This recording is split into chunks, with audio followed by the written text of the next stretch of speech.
Ei, gente, eu sou a Roberta Caires e o vídeo de hoje é sobre a famosa Comissão Parlamentar de Inquérito, a CPI.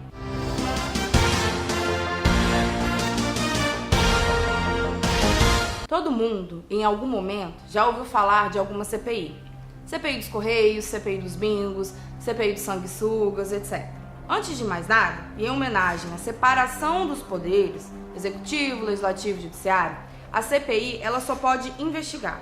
Ela não denuncia, ela não processa, não julga, não impõe penas, não anula ato praticado por outro poder, não decreta nenhuma medida cautelar, como arresto, sequestro, indisponibilidade de bens, etc.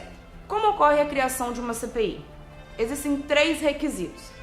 O primeiro requisito é que tem que ter requerimento de 1/3 dos membros da Câmara, ou 1/3 dos membros do Senado, ou dos membros da Câmara mais os do Senado, que aí formaria a Comissão Parlamentar Mista de Inquérito, a CPMI. O segundo requisito é que tem que ter fato determinado. E que fato é esse? O fato ele não precisa ser singular, único. Ele pode ser múltiplo, desde que todos estejam já delimitados. O fato deve ser de interesse público, deve estar abrangido nas competências da Casa Legislativa. O que isso significa? Significa que as CPIs, em âmbito federal, não poderá investigar, por exemplo, atos de corrupção detectados em um município ou um desvio de verba estadual. Isso também se deve ao princípio federativo.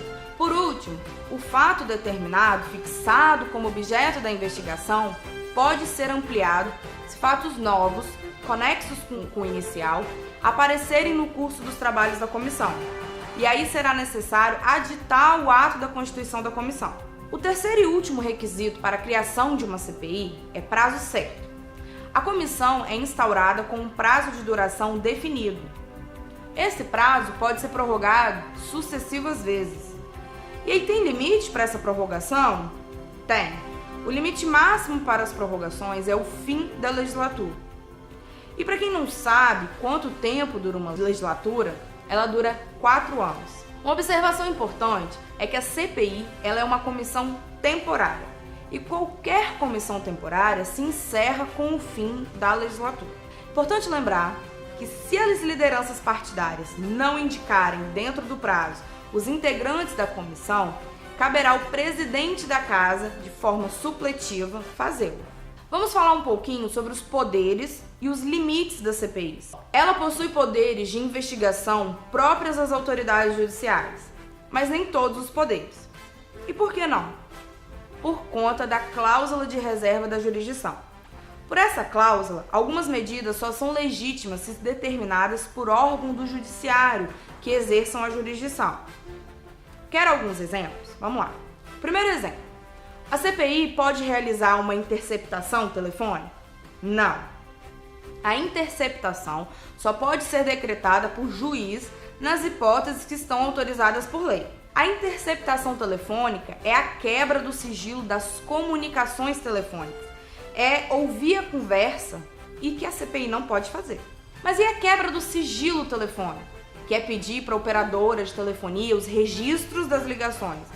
Aí a CPI pode. Se estiver precisando muito da interceptação telefônica, da investigação durante uma CPI, tem que pedir ao juiz a decretação. Quanto ao sigilo bancário e fiscal, a CPI pode quebrar esses sigilos sozinha. Segundo exemplo, uma busca e apreensão domiciliar. A CPI pode?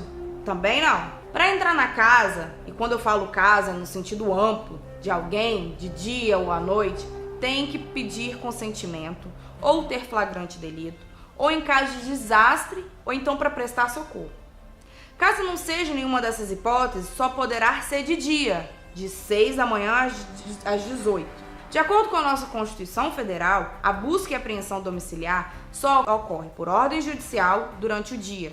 Mas tem precedente do STF, por exemplo, no qual a Corte autorizou o ingresso de policiais federais no escritório de advocacia para implantação de escuta durante a noite. Último exemplo. Prisão pode ser determinada pela CPI?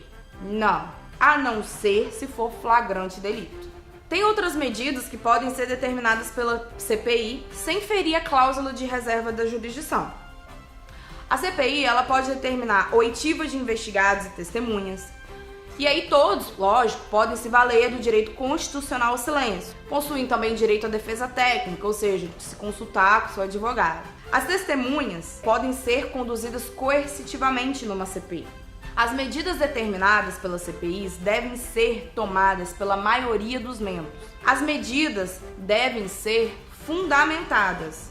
Pode simplesmente criar situações do nada. A existência de CPI não inviabiliza o inquérito policial ou o processo judicial. E no final da investigação da CPI, é feito um relatório que será encaminhado ao Ministério Público. Então, gente, era isso que eu queria falar de CPI. É um resumo bem básico sobre o que é, como funciona. Se ficou qualquer dúvida, manda uma mensagem pra gente. Se inscreve no canal, curta a nossa página, curta o vídeo e segue a gente lá no Instagram. É o @portal Planeta Jurídico. Até o próximo vídeo.